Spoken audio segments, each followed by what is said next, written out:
মিরপুর পৌর পার্ক থেকে আপনাদের সবাইকে শুভেচ্ছা জানাচ্ছি। আমি রাকিবুল ইসলাম। প্রিয় বন্ধুরা, এই মুহূর্তে আমি অবস্থান করছি কুষ্টিয়ার মিরপুরের পৌর মার্কেট, তথা যেখানে ব্রিজ ছিল এবং সেই ব্রিজ পার হয়ে খুব সহজেই উপজেলায় যাওয়া যেত।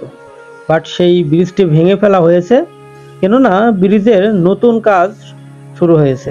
আর দেখতে পাচ্ছেন যে গাঙ্গে যে নতুন পানি এসেছে, সেই পানিতে কত আনন্দ সহিত আসলে গোসল করছেন। আর যে সেতুটি এই মুহূর্তে আমি পার হচ্ছি, এটি টোটালি একেবারে বাঁশের তৈরি, অর্থাৎ বাঁশ দিয়ে বানিয়ে দেওয়া হয়েছে, যাতে করে খুব সহজেই এপারে মানুষ ওপারে যাতায়াত করতে পারে।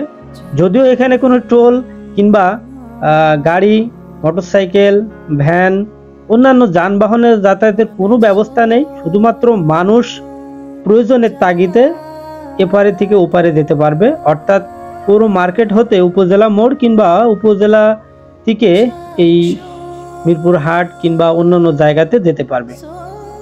তো যাই হোক, আমার কাছে বেশ দৃষ্টিনন্দন লেগেছে এই বাঁশের তৈরি সেতুটি। আপনাদের কাছে কেমন লেগেছে সেটি কিন্তু কমেন্ট বক্সে জানাতে পারবেন। আর আপনার মতামতটু কমেন্ট বক্সে লিখতে পারেন যে কি হলে আসলে আরো বেশি ভালো হতো।